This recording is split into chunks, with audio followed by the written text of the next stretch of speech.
Please.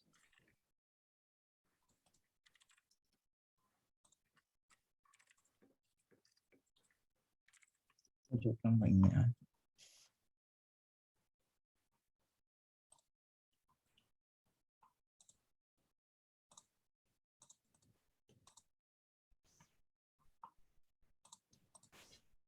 All right. So, good evening to everyone. So, yes, as what Professor mentioned, so we're going to talk about an archaeological report on the Old Taal Church ruins in San Nicolas, Batangas. So, before we continue any further, allow me to introduce myself. My name is Jose Noel G. Sigia. You can call me Joel.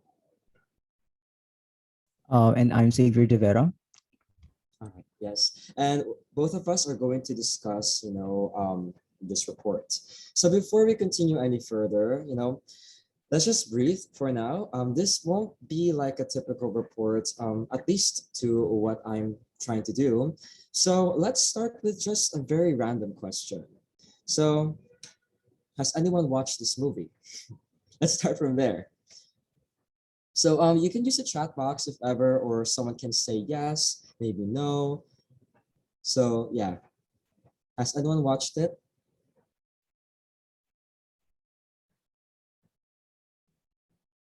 I'll take that as a no.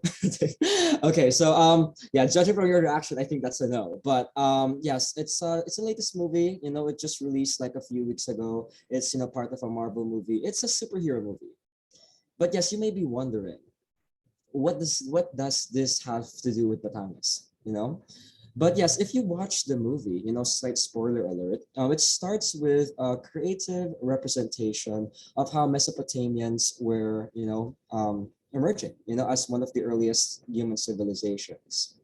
So when we would save my partner for this report reviewed this, an idea popped up in our heads. Like judging from what Mesopotamia was before and what we found out in the reports, we are making the claim that pre-colonial Batangas is the Philippine version of Mesopotamia.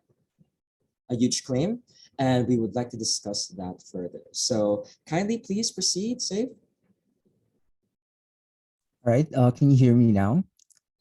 Yes, loud and clear. All right. So anyway, welcome friends and welcome classmates. Our discussion will revolve on the archaeological report on the Old Taal Church ruins in San Nicolas, Batangas. Dati lumang Taal siya pero ngayon ay San Nicolas na, so na-rename siya. So what's in Batangas again? It's the Taal volcano. Kamakailan lang bago ang lockdown, nag-alboruto ang Taal volcano, and that was around January last year, if I'm not mistaken. Now, as we might know, Taal volcano erupted many times, and the most disastrous one happened in 1754, destroying the church and forced the people living there to move to higher terrain, and that was headed by Padre Agustin de Aguirre. At that time, the church was reconstructed at its present site in San Nicolas. So before that devastation or happened, I mean, significant happening sa Lumang Taal, throwback muna tayo bago ang trahedyang yun. The town of Lumang Taal na ngayon ay San Nicolas na, sabi ko nga kanina, was originally located sa Sitio Balangon in 1572, and they were gathered by Augustinian friars. So clearly, ang mga namamahala ng mga panahong ito ay mga paring Katoliko.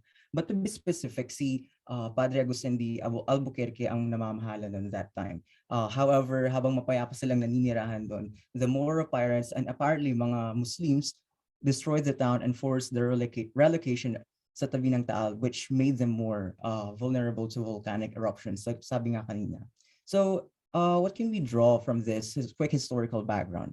We can draw some important insights. First, the disaster risk management is not entirely new to the people of Batangas through their adaptive and decision-making capacity kapag may sakuna. And secondly, most significantly na may kinalaman sa report natin is that it reveals what kind of materials are used to build churches and other buildings nung time na which was the Spanish period. So may mga naisagawa ng mga exploration on this specific site directed by the father of the Philippine archaeology. Kung kilala nyo, dapat kilala natin to, si Henry Otley Beyer.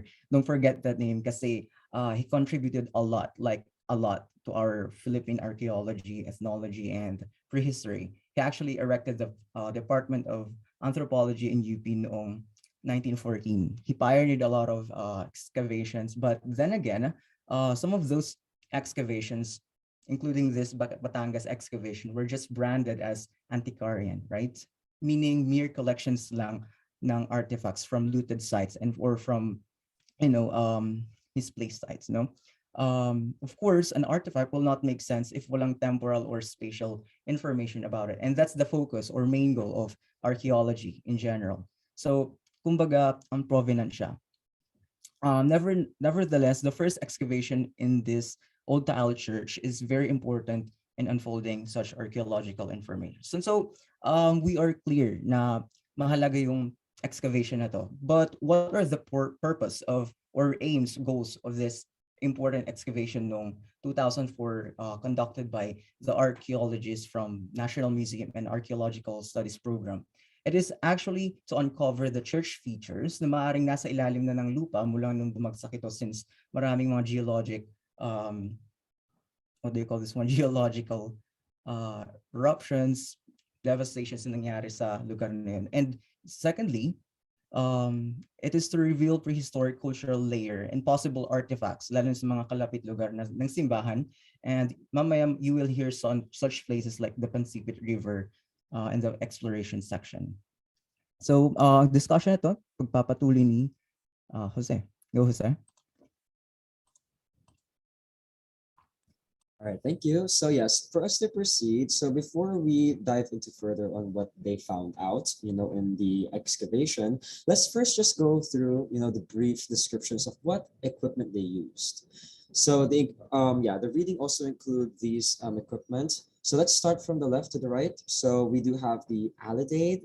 So that's one, and we do have the classic picks and shovels, of course, and they do use different measuring tapes, meter tapes to be specific, ranges from 3 to 5 to 50 meters, and they also have a plane table to plot the exact spot where they plan to dig, and also some wooden pegs as floor markers, basically.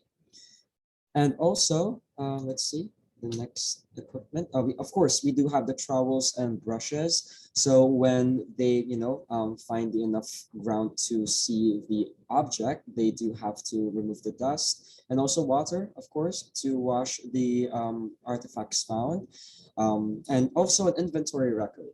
So they use a format, provided by, the, let's say, archaeological institutions in the Philippines. Again, with majorly the help of the National Museum. They were able to help with that as well. And of course, they also used a GPS or a global positioning system. And lastly, this let's say machine to bore holes, in the ground. I'm not sure about the pronunciation, but I think it's Coring Auger. Not sure, but yeah, that's what they used for this expedition or excavation. So let's discuss the findings. So Save earlier was able to go through briefly with that, but here is, like the aerial view of the site itself. Again, this is the first tile church at San Nicolas, Batangas. So if you can see here, let's start from the left.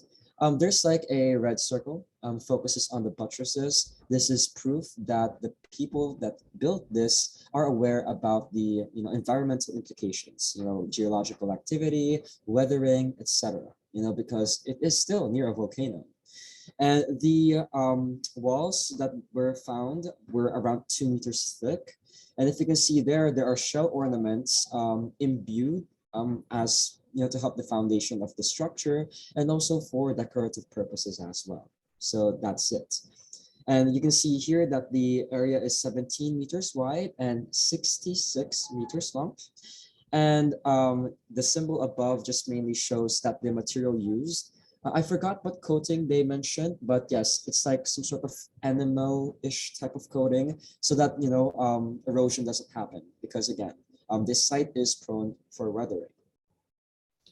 So yeah, that's basically the aerial view of what they, let's say, excavated. And right now we have 3 main excavation points we want to tackle. Mainly what they found at the main entrance of the church, the side entrances, and lastly they want to focus on the stratigraphic layers that they found out. So let's start first with the main entrance. So, judging from the reading, this is what they found out. So, what I meant by main entrance is, around the lobby of the door. Oh, wait, what I should know. It's around, yeah. It's the area within, let's say the front section of the church. If you look here, let's see. You can see here at the top left portion, the main entrance. So yes, what I'm about to discuss is just near that section. So again, you can see here that the main highlight of this is lime mortar floors. So basically what it just mentioned is these floors have, layers of, let's say, sediments that is only, oh, please wait.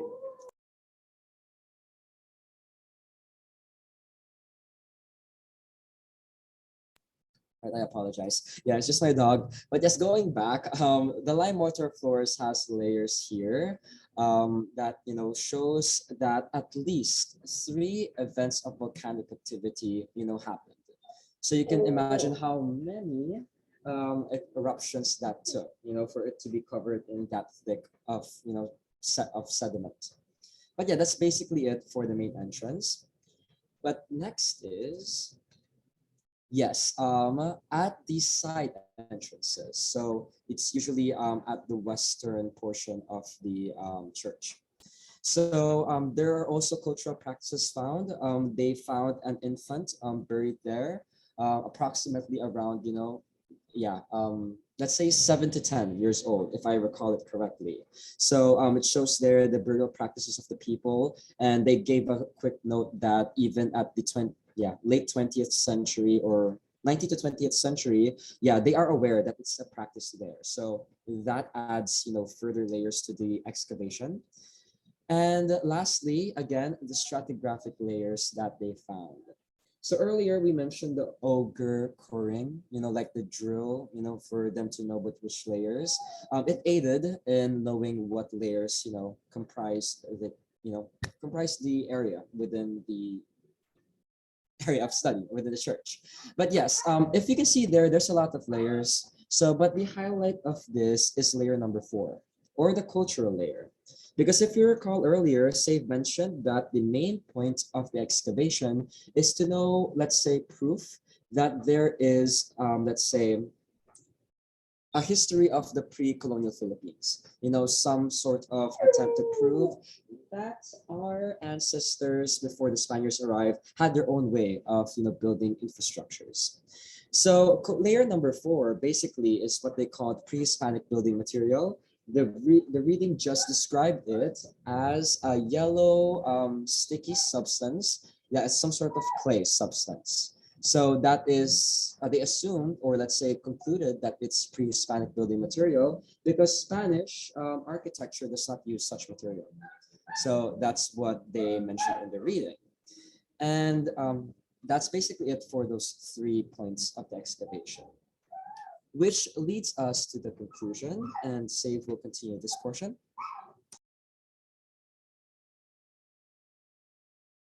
All right. So in conclusion, oh wait, yeah. All right. So in conclusion, the excavation was successful. So if you're going to ask if the goals or the purpose of the excavation was successful, it would be a straight yes. So it revealed important features and structures of the church, and also we found out that there is a cultural layer, and there might be some artifacts lying there. Like for example, the more kalatagan pots of the Metal Age, or maybe mga artifacts galing sa what do you call this one?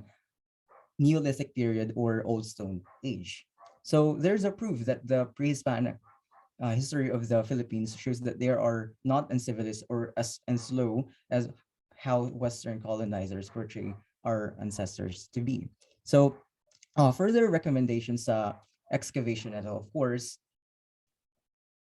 next slide, please. All right, so further recommendations is of course more excavations or deeper excavations in future instances, right? Kasi sa excavation na to, 500-meter radius lang yung uncover, and basically expansive probes din sa mga kalapit lugar katulad ng Pansipit River and yung riverbank itself. Malay natin may mga artifacts doon na ginamit since a river is considered a special venue for a lot of historical events. So yun nga, kailangan makipagtulungan ang National Museum, team of anthropologists from National Museum, and of course yung ASP, and most especially yung mga elders doon or yung local government unit doon. Thank you. And yes, before we conclude the presentation, of course, let's go back to our main claim. Is pre-colonial Batangas, let's see the Philippine version of Mesopotamia. So a quick answer to that is yes, but it can be something more like it. So allow me to explain just one last portion. So we all know that Mesopotamia is like a must know for archaeologists and anthropologists alike when they study human culture. It became mainstream due to Western influences and of course support from the academy. So the main reason why we thought that Batangas is like the Philippine version of Mesopotamia, because first, it's rich in culture. Even though there are just churches, there's still, markers of civilization. Second, the Pansipit River. Mesopotamia has their Tigris, Euphrates River, and Batangas has their own river, which is Pansipit, which is not mainstream due to the fact that there's still a lot to unearth or to uncover. So that's why, it's going back to the question. It is, a Philippine version of Mesopotamia, but not quite yet because there's still a lot we don't know. Like judging from the looks of it, it's something that is very rich, but isn't, let's say, studied further. That's why our key takeaway from the reading, and I believe that some of you will also agree, a shift in anthropological and archaeological perspective in the academe from a Western to a more localized perspective or support paves a way to create our own narrative, our own movie, and our own identity with countless possibilities. That's why I mentioned earlier, have you watched The Eternals? Because in some way or form, it does, serve as a wake-up call as to what is our narrative. Like that is their Western narrative. How about our Philippine narrative? Like who are we once we know what's happened in Batangas, what is the culture there, how we can trace back and, ponder on who who will we be, moving forward. So again, countless possibilities. We just need support, from institutions to invest and study this further, and from there, we would create our own narrative. But of course, the question goes on to us. What will we do about that? So that's basically what is the reading. So thank you for listening. And right now, we would love to entertain your questions. Okay, thank you very much for your presentation, the first group. Now we move on to another Lake Taal settlement, and this one would be the supposed former or the older Bawan site. Sige, you may start now.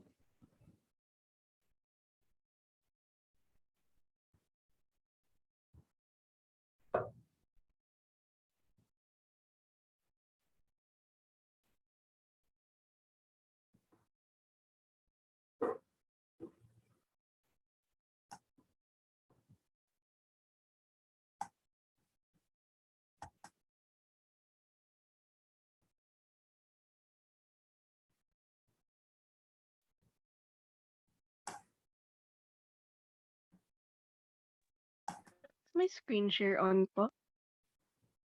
Or is it off? Ko kasi makita.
Ay, sorry, naka-mute pala ako. No? Yes, yes. Yes, naririnig ko yung video kanina. Nakikita ko pero mukhang mabagal, no? Ayaw ma-load.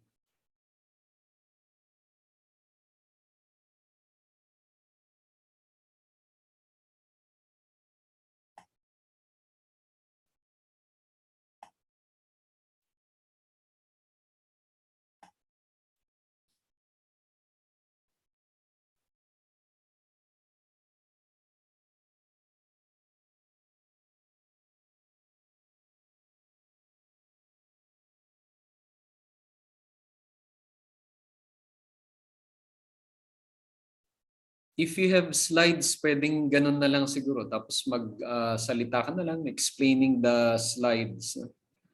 I-share screen mo na lang. Share screen yung slides.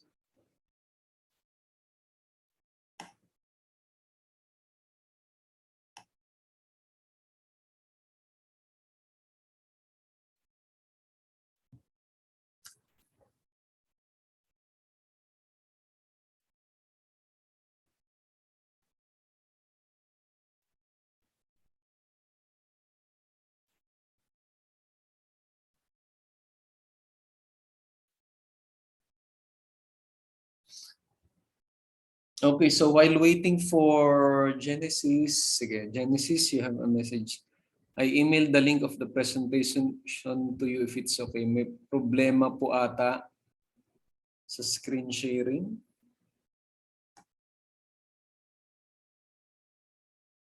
Sandali ha.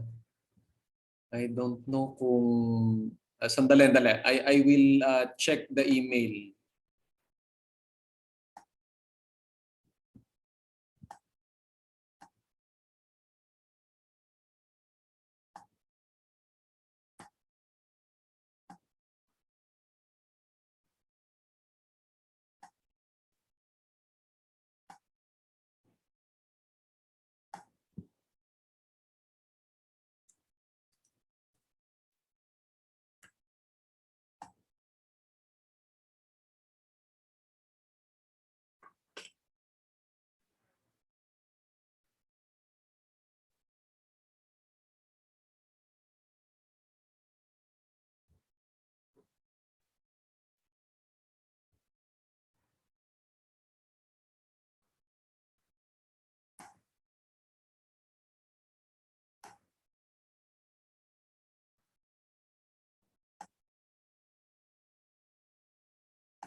Genesis, do you have slides for that? May slides ka ba? Pwedeng yun na lang siguro. No? Hindi ko makita yung email mo. Parang hindi pa siya dumadating.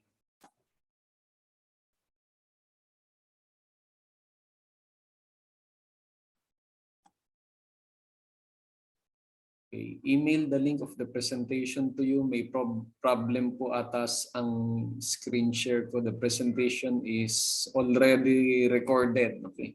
So ipopost ko na lang. Anyway, hindi ko pa nakikita dun sa email messages. I have checked now.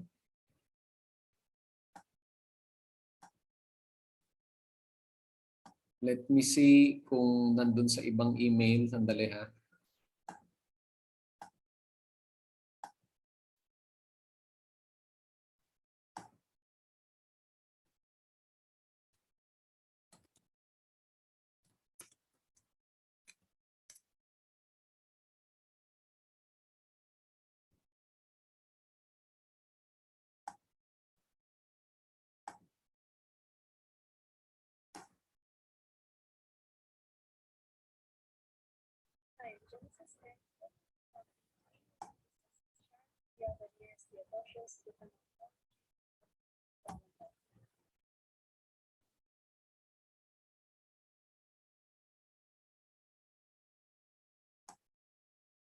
Okay, let me see if I can do a share screen of this of the video directly from the email.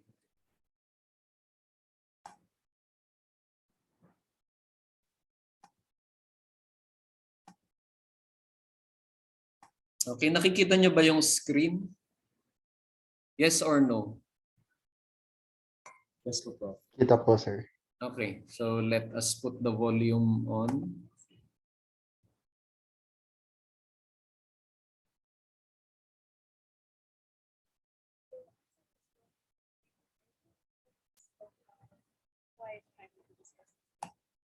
Okay, yung volume naririnig?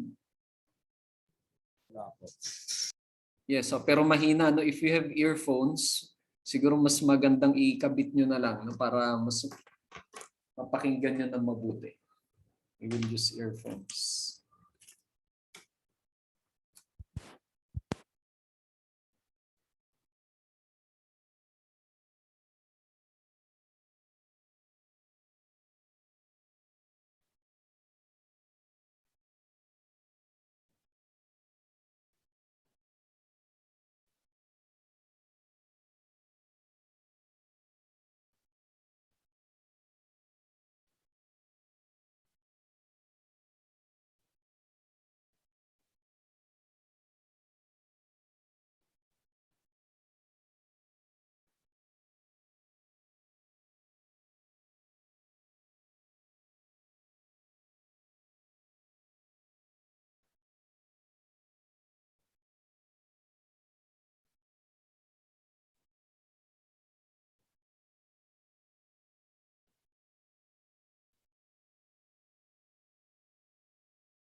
Hello, sir. Sir? Wala Yes, po yes. wala po atang audio. Walang audio, hindi nyo mapakinggan. Wala po, sir. Kahit maglagay kayo ng earphones, wala pa rin. Nagtanong po ako sa GC namin na class, wala rin daw po sa kanila, sir. Oo. Bakit kaya?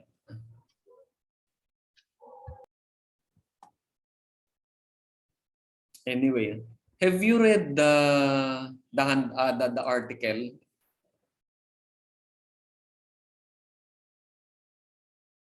Nabasa niyo na ba yung article na ito? Yung tungkol sa lumang bawan? Kasi hindi ko malaman kung paano ko gagawin to. So I have to download this at baka it will take some time, no? So i-stop share ko muna no pag kung wala talagang volume, walang point para panuurin natin ngayon, no? But I can download this and then provide the link, no? Siguro because it is around 13 minutes, di ba? Parang Genesis nakita ko 13 minutes. So kailangan ilagay sa YouTube channel ito, no? At doon ko ipo-provide yung link, no, from the BLE to the YouTube channel. Ganun na lang ang gagawin natin. So anyway, we can discuss in the meantime the first presentation, no? So this will be about the early settlement of Taal. So do you have any questions? Sawagin muna natin yung hindi pa nagiging reactor, si Ana Moore Rojas.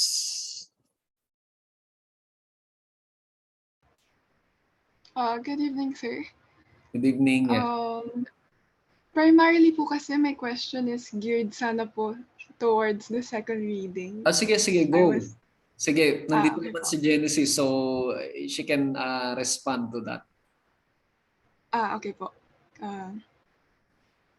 Kasi po, good morning to, good evening to Genesis. In the reading kasi, I read that the authors recognized that beyond the physical and visual restrictions ng morphology ng landscape, the authors said that they think it primarily served to politically divide the complex the way it was designed. They emphasize in their analysis na the main agenda of the Spanish builders while designing the structure is to mainly put it under control or for them to be able to manipulate the social space.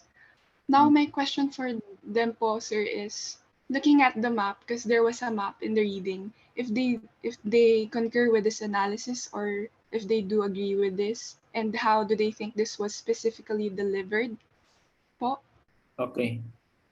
So Genesis, yes. Hello, good evening. Thank you so much for asking that. Yeah, from the reading, what I did understand was yes, by the architecture of the place, by the interior design, they did want to like the Spanish settlers did want to show that they had some sort of power or authority over the landscape or community. And that was like manifested in how they, first of all, how they designed some rooms to be very private, like compared to communal areas where they could be easily accessed by to entryways or were more open to the public. These private spaces uh, within the church complex would usually only have one entryway or would basically be more difficult to access. They were supposed to be accessed only by, say, the friars or nuns within the complex who resided there. And at the same time, it was also evident the with uh with the craftsmanship of the church. So some exterior walls, for example, around the complex at the site had very well, I guess poor craftsmanship would be the way to describe it. Like the stone cuts weren't very uniform, they were quite sharp. However, like the private spaces that I mentioned earlier, some rooms in the complex had a very fine finish to them. They even had uh like a limestone plaster finish to the wall, and then under it they could see that the cut of the stones used to build the wall was also very uniform and very neat. So sort of divide themselves or set a boundary between who was in power and who wasn't there. Okay, sige. Sandali ha, I am answering some of your chat questions. Anyway, sabihin ko na lang, no? About the, okay, again, about the video, i-download ko na lang, no? So that we will save time. We will save time and then you can watch it on your own pagka na-provide ko na yung link. No? So, yun yung from the request of Jose. And then from Carlo, hiningi ko po report ni Ms. Jimenez. Gusto niyo po ba isubukan ko pong i-share na lang? Siguro ano, no? I don't know, but maybe some of you, no, if not all, have read the reports, the article. So you can review it, no, on your own. Tapos tignan nyo yung mga binabanggit natin ngayon, no? Kasi ang itong may mga articles kasi na kung minsan kailangan yung balik-balikan, no? At ito yung type ng article, no? yung para dun sa report ni Genesis, ito yung type ng article na gano'n, no? Na hindi naman sa hindi ma-appreciate, no? Pero mas maganda kung babalik-balikan nyo, no? Kasi nandun sa pagkakasulat yun, no? Yung soul, no, nung article. Okay, so ngayon pag-uusapan muna natin in general terms kung ano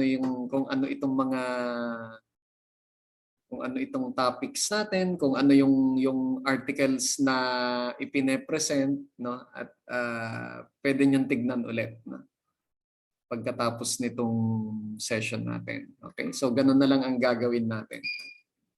Napapansin niyo siguro na for those of you who have read the articles I have been sending, no, and readings, may pagkakaiba, no, in terms of writing or writing style, di ba? Siguro magmula dun sa mga pinakauna, no, like the ones I have provided you, no, like the articles from the encyclopedia, yung Kasaysayan Encyclopedia, and also from from the book by Bellwood, no? Ikukumpara nyo halimbawa dun sa article na katulad nito kay Genesis, no? May pagkakaiba na. And these things I would like to show to you when talking about archaeological paradigms. Kasi katulad ng isang anthropological ng ibang anthropological writings, I think for those who have attended classes, no, on archaeological theory, mapapansin nyo na may pagkakaiba din yung mga articles na isinusulat ng anthropologists. So the writing styles, the perspectives, no, this would be apparent in these articles. And it is not limited to social anthropology or cultural anthropology. Even in archaeology, we also have this. Okay, lalong-lalo na because archaeology has the element of time, no? And it is more mysterious, no? Because you cannot directly or totally see and totally see the society and culture you are studying. Okay, so many things come into play with regards these paradigms, no? Okay, so napapansin niyo siguro, no, like Anna Moore. Halimbawa, binabanggit natin dati, di ba? The last time we met, I was talking to you about the archaeological correlates about belief systems and religions. Paano nyo halimbawa malalaman na ang isang site ay devoted sa isang halimbawa religious ritual, no? or a ritual that is related to the supernatural. Okay, binanggit natin halimbawa na sabi nyo there would be candles, ganyan. There would be images of the deities, diba? Halimbawa si image or imahin ni Mary or ni Jesus or yung mga santo. And then some of you mentioned that there are flowers, no? There are candles. There are icons suggestive of supernatural of the supernatural realm, like crosses halimbawa and figures of angels. Ano pa, maybe messages, diba? Or rosaries, ganyan, no? So ano ba nagagawa ng mga ito, no? Aside from directing your mind into things supernatural at a much lower level, ano ang nagiging effect nito sa atin, no? Kasi cognitive yung pag sinabi natin na napapaisip tayo tungkol sa supernatural, medyo cognitive na yon, no? Pero at a lower level, no? At the level of the senses, may resulta ba ito? Diba? Binanggit natin na mayroon. For example, the flowers would get your olfactory attention, di ba? Yung pang-amoy, no? Kasi mabango. Ano pa, your candles, no? Which gives off light, no? Not only fire but also light, no? And moving light, halimbawa, no? So this would give brightness, and this would impact your visual sense. At magkakaiba yon, no?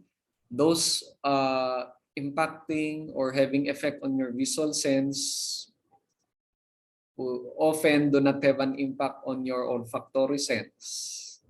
Diba? Yung kandila naaamoy nyo, no? Pero yung apoy naaamoy nyo rin naman, no? At nakikita nyo. Diba? Same thing with the flower, no? Yung visual aspect ng flower, natatanggap nyo yung aroma, natatanggap nyo, no? Pero yung pandinig, hindi. Diba? So may kanya-kanyang ano yan, no?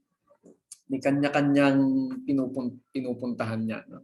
Or merong mga senses that are particularly devoted to that to a certain stimulus. In a church, for example, we have mentioned that the design of the church would in such a way be that there is a focus of attention. No? We put the altar in a central place, di ba? And there is an aisle leading to that. The chairs or the pews would be at the sides for the audience to occupy. And then where do we put the images of our deities like Jesus Christ and the saints or Mama Mary? Nandun din madalas sa harap or nandito sa sides din, no? Ganon din sa mga candle, no? Yon, from Aldous yung retablado, no? Yung nakikita natin sa church. Same thing with the cemetery, no? Although syempre sa cemetery, most of the time we also have chapels there, no? Pero in the cemetery itself, in the grave, no, or burials themselves, meron ding mga pang-focus ng attention like yung mga grave markers natin, and we put all sorts of things on a grave marker, no? Halimbawa, we put symbols and we put decorations in addition to the inscriptions about the deceased and about the feeling siguro or the message of the survivors towards the deceased. Okay? So there are archaeologists who are emphasizing this in their writing, no? Much the same way as anthropologists, no? that there are anthropologists who would also do this, no? in writing ethnography. So hindi lang halimbawa basta-basta outright report, no? Pero titignan nila yung mga natatagong aspeto ng isang kultura, no? 'Di ba? Halimbawa, ano kaya yung in terms of their experiences, ano kaya yung nararanasan nila? Naaamoy, nakikita, nahahaplos nung nandun sila, most likely, no? Because these were also the material things that were present during those times, no? And the early writers, the early ethnographers, the early archaeologists, lalong-lalo na, no? The early archaeologists do not emphasize on this, no? I think the ethnographers, no? The early ethnographers would be emphasizing on this, no? Halimbawa sila Margaret Mead yata, sila Malinowski, yung mga yan, no? Because their reports, their ethnographies are not limited to the visual at saka yung mga kinikwento, even the things they are experiencing during that time, no?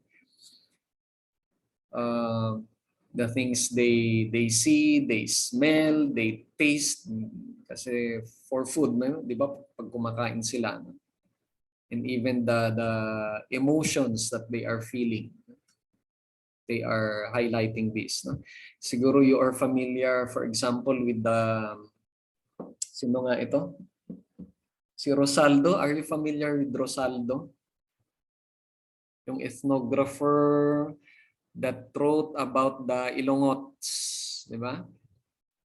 Oo, si Renato Rosaldo, no? So ito yung mga instances kung kailan yung mga anthropologist ay pumupunta na dun sa mga aspeto na hindi masyadong pinapansin nung mga unang anthropologist. Okay, so the same thing that archaeologists do nowadays. So not all but some, not all, because still many archaeologists are fond of doing the traditional things, like reporting this and that, no? without really going into the poetics of it, no? Kasi pag pumunta ka dun sa itong mga bagay na ito about the senses, about the emotions, nandun ka na sa poetics na, no? So pansinin niyo mabuti ito, no? Yung mga binigay ko sa inyo na the article, so hindi, alam ko hindi napakarami yan, no? Pero pansinin niyo kung paano sinulat. From Bellwood, from the writers, from the contributors of those who shared their writings in the Kasaysayan Encyclopedia, papunta dito sa kila Dr. Dison, and then kay Sharon, no? Kay Teodosio. So pansinin niyo kung paano nila isinulat yan. Sige. For Genesis, do you have questions about the first report? Sige, si Genesis naman ang magtatanong.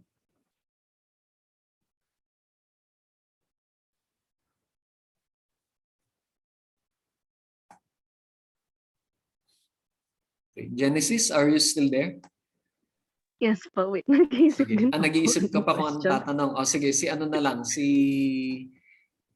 kaso mag-iisip ka ulit, no? Kasi ikaw yung sasagot. Or others, no, who would like to answer, who would like to give their comments. Si Jose. Sige, si Jose muna magtatanong kahit na reporter siya ngayon.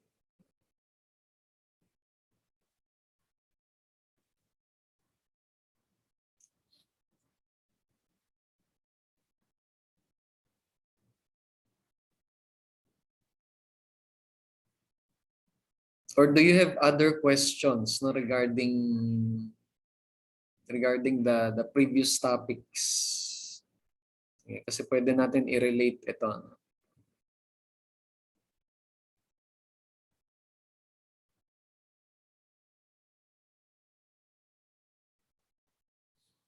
So, yung mga iba kasi, many archaeologists, lalong-lalo na Philippine archaeologists would not delve so much on colonial archaeology, because they see that prehistoric or pre-colonial archaeology is better, no? Mas sikat ka kasi pagka yun yung study area mo. Diba? Pero ang hindi nakikita kasi ng mga iba, maraming pwede ring gawin about colonial archaeology. For example, yung mga bagay-bagay na medyo malabo or may kalabuan o hindi mo pa makita sa pre-colonial archaeology, madalas sa colonial archaeology it is obvious.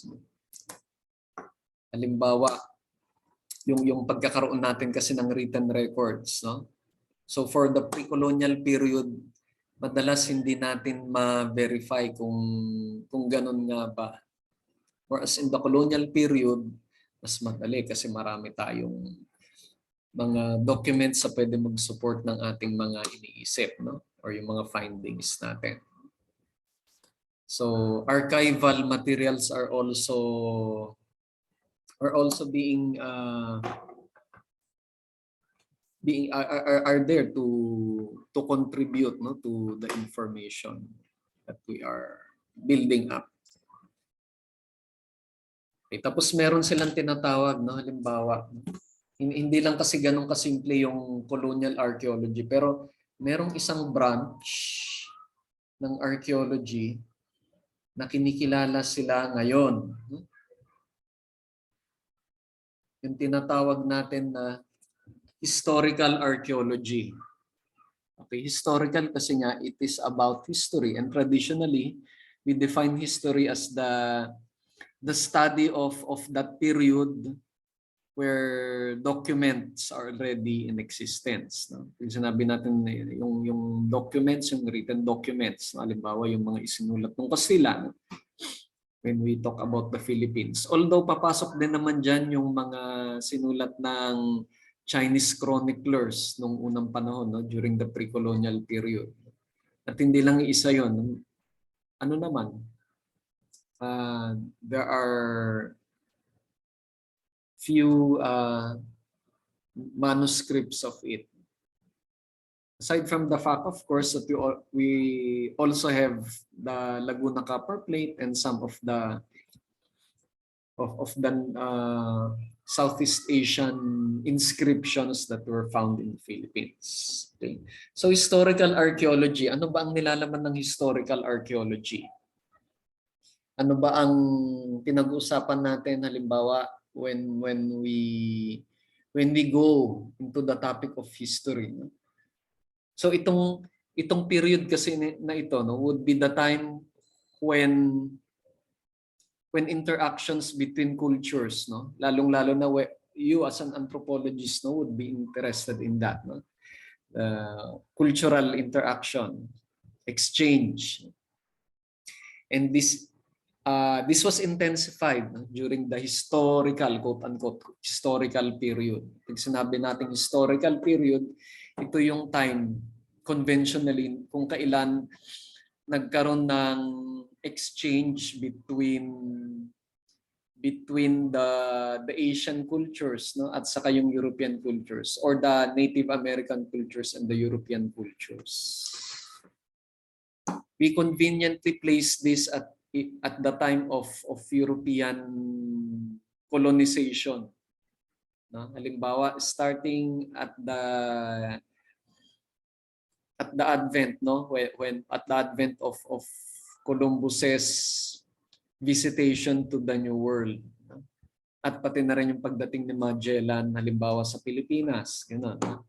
And then the succeeding Europeans coming over to Asia in order to get colonies of their own. Okay, so that is your scope of historical archaeology. At may mga interesting aspects na pwedeng tignan dito, no? So for example, how does power factor in the exchange and the interaction between cultures, no? So power.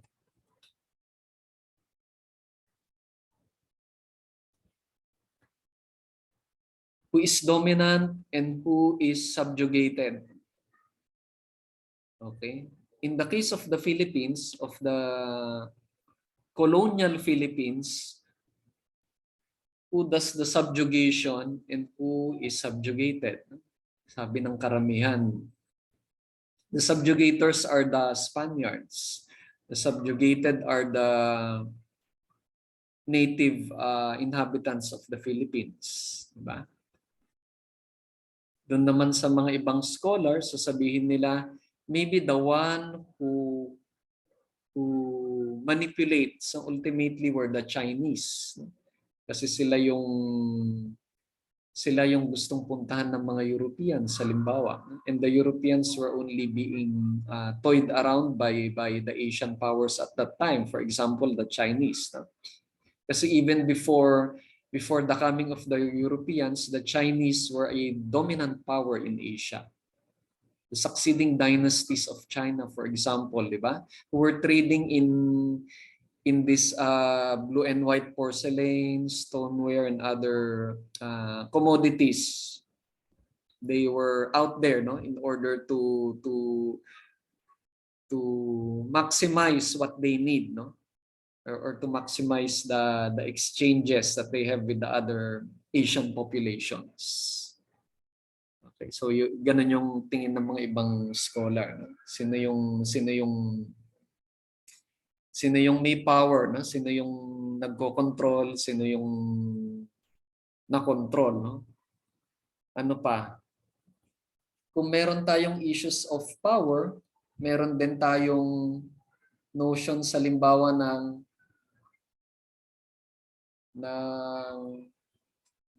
center and the periphery, for instance. I think you have come across these terms, di ba? In your other courses, maybe in your other anthropology courses or your other soc-sci courses.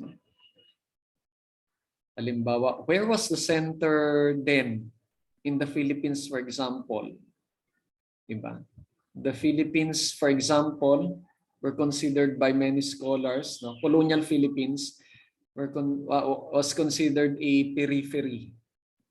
And the center was, sabihin natin, Spain or even siguro Mexico City. So ganun nga ba, no? Others, for example, would consider China naman, no? Northern China, for example, the area of Beijing as the center, whereas the other territories of Asia were the peripheries during that time. And these notions will continue until the succeeding centuries, no? Up to the time, up to the more recent times, for example, no? Europe would be considered the center and the colonies would be considered the periphery. So itong tinatawag natin na historical archaeology, ito yung mga nilalaman. Yung mga nabanggit natin, among others. At marami pang iba, no? So for example, there are issues of ethnicity. No? Sa anthropology, mahilig tayo ng yung konsepto ng ethnicity. Kailan halimbawa naging Pinoy or Filipino ang mga inhabitants ng Philippines? Because aside from ethnicity, we are touching on identity. No? Madalas nagiging synonymous itong dalawang ito. When there is ethnicity, there is identity, no? But not always. No? Sometimes we form identities according to other criteria. For example, like locality, no? Not necessarily ethnicity. Diba? Halimbawa, pagka ano ba yon? Ano bang tawag sa mga taga-La Union? Halimbawa, pag taga-La Union ka, it is not necessary that you are Ilocano. You can be a Pangasinense, no? You could also be an Igorot, 'di ba? Or a Tagalog, no? Pero yung identity niyo as an inhabitant of La Union, no, of that province is there. Kasi pag sa Nueva Ecija, Novosihano, di ba may ganun sila. If you are a Novosihano, tama ba yung sinabi ko, Novo Ecijano? You are not necessarily an Ilocano or a Tagalog, no? You can be Kapampangan, you can even be white, for example, or a Caucasian who is naturalized, no? So pwedeng ganun din. Okay, so these things, no, we talk about, no, in historical archaeology. And you can take a look, no, of some of these things in your readings, no, lalong-lalo na dun sa isinulat ni Sharon Chodosio. The other thing that I would like to emphasize, no, since we are talking about settlements, are the patterns, no? Patterns of communities, settlement patterns. Nung pre-colonial period, yes, no? Hindi naman natin sasabihin na yung mga towns natin or the communities, no, like Taal or Bawan or the other communities that are present now have started only during the colonial period. Many of them, yes, no? But also many of them have pre-colonial precursors or forerunners. So for example, Taal, it is said to have been a community even before the coming of the Spaniards, no? Actually, yung sinasabi nila Jose halimbawa na first Taal town, no? Although na-qualify naman nila first Taal church, no? that early town of Taal near Lake Taal is sabi ng mga ibang scholars is not really the first town of Taal, but it is may have been the second town already. No? The first town would be located a few kilometers downstream of the Pansipit River. No? And then later on, nung nagkaroon ng reduction, no? So this is an important concept too. When we study the early colonial period reduction, no, this term that you always encounter in your history classes, no, ano ba yung reduction? No? This would be the gathering or the reorganizing of settlements during the early colonial period. So for those people living in scattered villages in a particular territory, the missionaries would instruct them, no, or sometimes would force them to live in a focal point, no, or in a common place, so that it would be easier for the missionaries to give instructions in terms of catechism, ganyan, in giving Christian instructions, and also to administer to them, no, politically, halimbawa, for them to collect tribute and taxes more efficiently. So this is your reduction. So the towns that were created during the initial phases of the Philippine colonial period were created out of reduction. So this would be Manila, also Taal, many of your towns in the southern Tagalog region, and also Central Luzon, and also a few in Pangasinan, no? Yung mga pinakaluma, those that started around the 16th century to 17th century. These were the towns formed out of reduction. Ganun din sa Cordillera, but at a later period. In the Cordillera, we would have yung karamihan 19th century na, no? If ever, no? Because not all of the towns there were formed by reduction. Only a few. No, halimbawa Baguio. Pero ang Trinidad Valley, no, the town of La Trinidad, no, was formed, I think, earlier than Baguio. And this was through reduction, no? But they were unsuccessful during the early 19th century.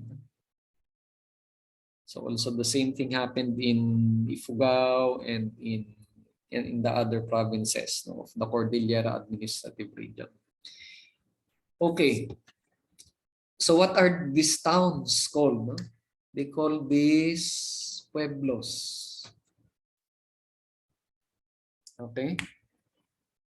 So most of the towns, many of the towns in the Philippines started out as pueblos in the early colonial period.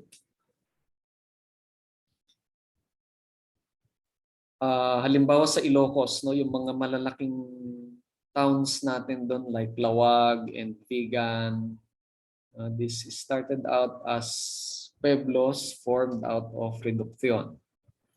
Also in the Cagayan Valley, no? Yung colonization, no, yung pueblo building ng Cagayan Valley started out from, no, bringing in the theory of riverine settlements. So nagsimula sila along the river. At ano yung pinakamadaling puntahan? You enter the Cagayan Valley through the mouth of the Cagayan River before, no? So that would be an easier thing to do than going through the area today, which is called Nueva Vizcaya. No? So the reduction of the Cagayan Valley started from the north, diba? And moving south, no? So ano yung mga unang bayan nila doon? Lalo, ganyan, no? And then eventually Tugigaraw, no, was one of the early settlements. The part of Isabela was to follow, no, after the colonization of Cagayan, no? The towns that were formed during the later part of the colonial period would be, as you would expect, in southern Isabela and in Nueva Vizcaya. Kasi mahirap siyang puntahan. Okay, from Aldous, meron na namang message. Yes, Apari, although yung una ay sa Lalo, no? Nandun yung anong tawag nito? Yung seat ng diocese. Yung Nueva Segovia. Kaya nga Segovia yung tawag, no? Because this was the old name of Lalo. Segovia because the Spaniards feel that the climate and the characteristic of Lalo was similar to the town of Segovia in Spain. So they call this New Segovia. Diba? So they built the seat of the diocese there. Tama ba diocese? No? Diocese. Okay. But eventually they transferred it to Vigan kasi nagkaroon sila ng problema doon due to flooding and some other problems. So nilipat nila sa Vigan, and that is why in Vigan today you would still see the name, no, of Nueva Segovia in the church. So Kabagan and Ilagan, yes, these were also one of the oldest in Isabela, no? But it came after the colonization of Tugigaraw. Alicia was a later creation, no? Because it is in the south. And also ang Angadanan, no? Ito yung mga luma, ay mga bago na. Alicia, Angadanan, Etchage, Corodon, Santiago, nandun na yan. Ito yung mga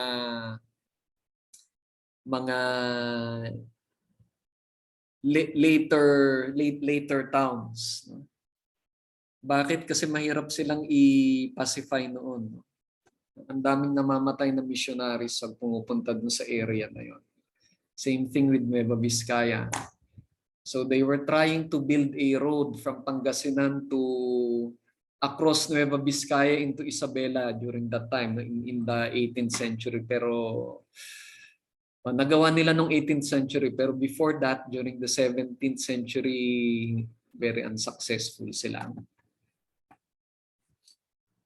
Okay, and most of these towns started out as barrios. No? Yung term natin ngayon sa barrio ay barangay. Barrio. Have you come across this term, barrio? Siguro yung mga nanay nyo or lolo, lola, yung paantawag sa yung mga barangay, di ba? Pero kayo siguro ito na yung nalakihan nyo. Pero barrio kasi yung tawag nila noon. No? And during the Spanish colonial period, it was also called barrio. So we have this hierarchy of towns. There is the pueblo, okay, during the colonial period, and underneath were the numerous barrios. Okay. Some would also have rancherias, no? Ito yung mga parang sitio, no? If you are familiar with the term sitio, no, di ba, may isa kang baryo, and then there is a smaller community that is separate from the barrio, but under the jurisdiction of the barrio, yun yung sitio na tinatawag natin ngayon. So this is similar to the ones they were calling rancherias, which is composed of siguro kahit dalawang bahay or tatlo, no? 2 families only or 2 households. In the mountain province, you would still see this, no? Even if the place has only two households, no? Merong hiwalay na pangalan yun. Okay? Merong hiwalay na pangalan yon. Okay, so this is the hierarchy. So bigger rancherias would eventually be elevated to the status of the barrios. And then once the barrios get larger and more powerful, no, or richer, they would eventually be elevated or upgraded into the status of a pueblo. Okay, so this was the pattern. Even today, ganyan pa rin yung nangyayari. Although for the pueblo, we now call this as a town or a municipality, di ba? Municipality and the barrio would be the barangay. Chat message. But rancherias are owned by some don or doña. Yes, no, that is true. That is generally the rule, no. It is under the supervision of some powerful personality during that time. In the Tagalog region, like the towns around Laguna de Bae, no? Yan nandito sa western side, halimbawa from Muntinlupa to Calamba, these were owned by the friars. So parang corporation yan, di ba? Yung friars na minsan pinagbebentahan sila ng lupa o kaya halimbawa may utang yung tao dahil kailangan nila ng pera, the friars would buy the land and then they would eventually get possession of that hanggang sa lumaki ng lumaki. And this was the pattern in Laguna, at least in the western side of Laguna de Bae, and also in Cavite. Many of the towns in Cavite, like the towns from Bacoor, no? Kahit yung Bacoor, papunta sa, if you are familiar with the area up to Naik, no? So Tansa, Rosario, no? Lahat yan ay pag-aari ng friars, no? Mga asyenda. You are familiar also with this term, no? Hacienda or plantations. No? And during that time, these haciendas, no, were owned by friars. No? Pero hindi lang naman mga friars yung nagmamay-ari nito. Even powerful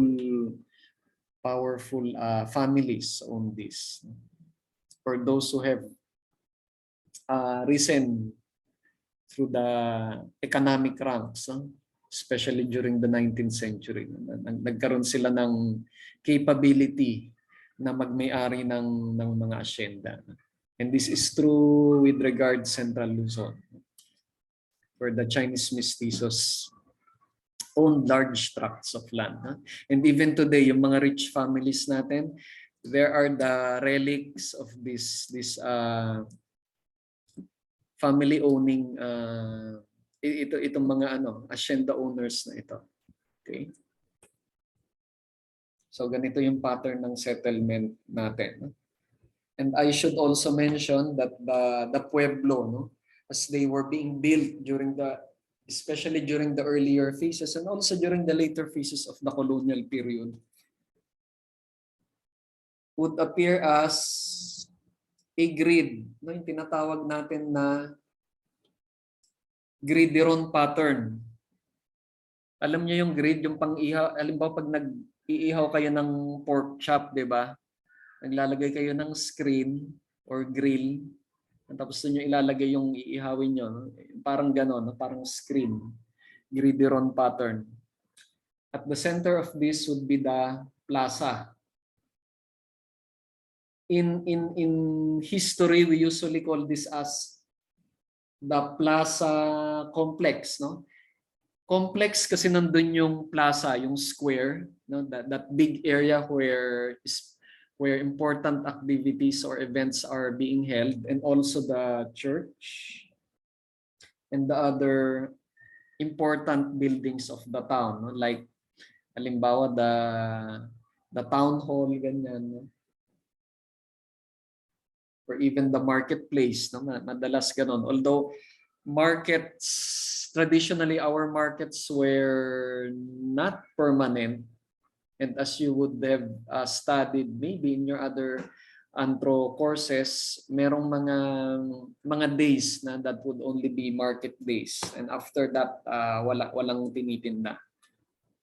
Okay, but for those who have permanent markets, yes, they most likely they will be gathering within the plaza complex. So yung church kasi meron ding ano yan, no? Hindi lang basta-basta church. Church and convent, no? It would also serve as school sa Limbawa, no? At saka yung mga tirahan ng mga praile, ganyan, no? Or yung mga praile in training, no? For those who have for those who have prailes in training. Okay, kaya ito yung mga parts, no, ng plaza complex, no? And the whole town would contain this, and it would appear as a grid, no? Saan nila kinuha itong pattern na ito? Because in Europe, in Europe, in Spain, for instance, the medieval towns there were also the same in pattern. Okay, so doon nila kinuha yan. Such that there was a royal decree na nagsasabing when you create a town, ganun din ang gagawin nyo, no? Siyempre, merong mga specs yan. Halimbawa, pagka you will build it near a river, dapat ganito. Pero ganun pa rin yung pattern, no? Gridiron. When you build it inland, ganun pa rin. Pero gridiron yung general pattern. Okay, chat message again. Chinese Sanglis were in the peripheries. Yes, no? At first, they were. Yes, kasi ang tingin ng mga Kastila sa kanila, and even the local Filipino inhabitants, medyo derogatory, no? Yung attitude nila dun sa mga taong yan. So they were relegated to the peripheries. Actually in Manila, no, I think most of you have been told that the reason why the Parian and the Binondo ghettos were created is because of the Chinese, no? The Chinese were also intent to stay in the Philippines, and many of them have decided to convert into Catholicism. Pero dahil gusto naman yun ng mga Spaniards, so they made a community for them, no? A parish, no? So for instance, the Binondo parish was made, no? For them, no? Yung sinasabi nilang Parian, it was a community before, no? Dati inside generally outside Intramuros, no? But within the reach of Intramuros, kasi kung meron halimbawang mangyaring gulo, madaling ikukwel, no, ng Intramuros, ng mga authorities sa Intramuros. So yung mga kanyo ng Intramuros sa katutok na sa Parian. Wala tayong yung Parian ngayon ay wala na, no? Ang naiwan na lang na Chinese community ay yung nasa Binondo. Okay, so at first the Chinese were relegated at the periphery, but once they decided to integrate into the community, marrying locals, no, local Filipinos, diyan na nagkaroon ng families na mestizos.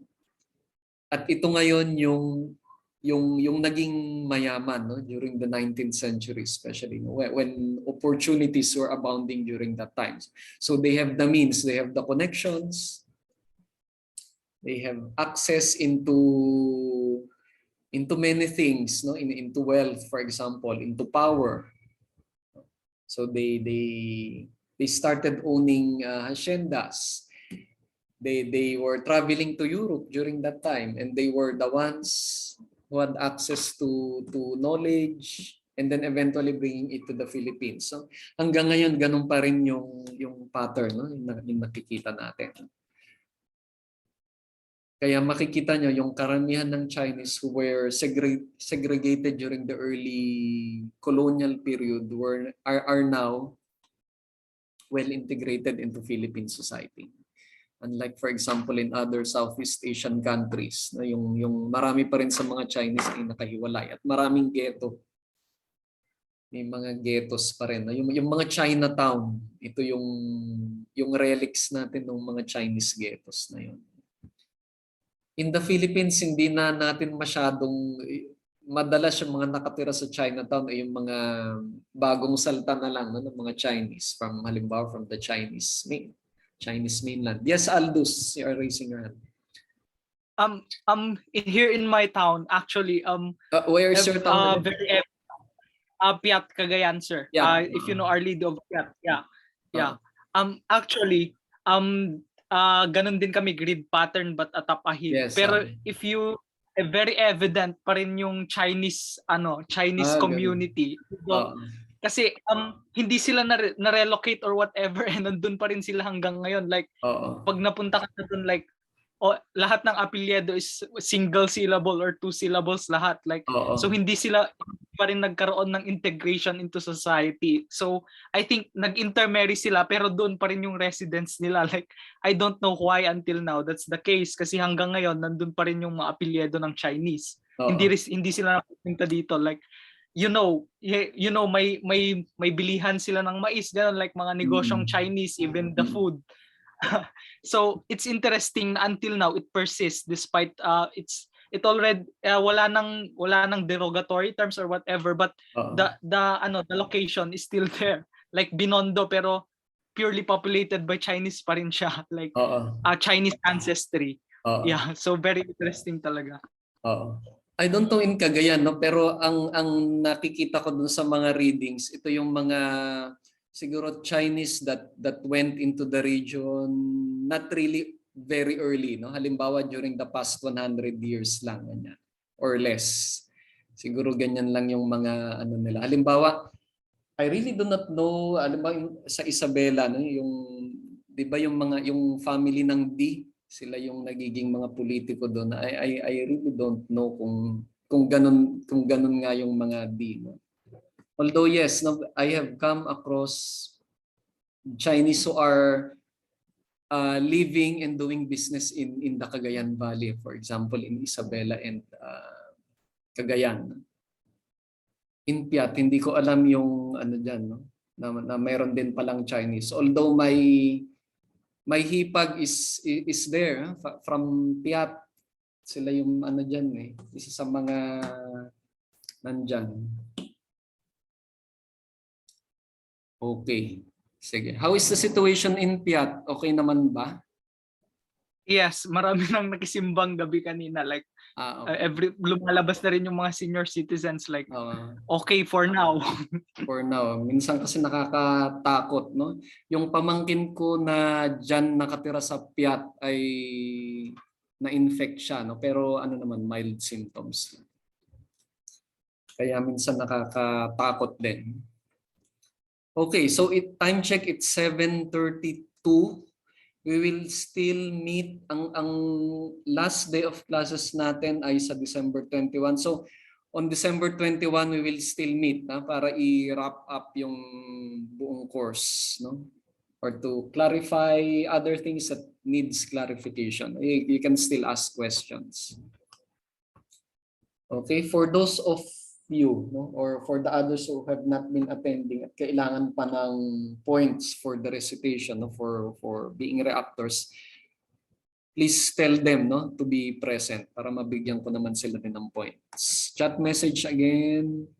Sorry, Alejandro Mayor. Anong town vote ni Davina? Sir, sa Alicia po. Ano? Sa Isabela ba ito? Alicia. Opo, Isabela po. Okay. Angadanan Viejo po ang dating pangalan niya. Nakakatuwa din kasi yung part na yan ng Isabela. Magsasalita pa ako konti na lang. Yung part ng Southern Isabela nakakatuwa, no? Kasi diyan mo makikita yung pagpalit-palit din ng mga towns, no? During the later part of the colonial period when the towns were created there. Minsan hindi sila mapakali, no? So the old Etxage halimbawa, the Etxage that you know today was located in the spot where San Isidro is now. Okay? Yung lumang name ng Etxage ay Camarag, and that is one of the barrios of San Isidro na unsurprisingly nasa poblasyon ng San Isidro kasi ngayon yung lumang town, no, ng Etxage, no? Tapos nag-decide sila na ilipat doon sa present location na yan. Okay, so sa Alicia, Alicia was contemporaneous with Etxage, no? Nung ginawa yung Etxage ay ganyan din, yung time na yon. Actually up to Kawayan. Ito yung set ng towns, no? Kawayan papunta sa Santiago and Cordon. Yan yung mga towns ng Isabela na late na ginawa. Okay? So, thank you very much for attending this session and hope to see you again next week. Mag-iingat kayo palagi. Okay, you may leave the session now. Thank you, Thank you, sir. Bye, sir. Thank you, sir. Thank you, sir.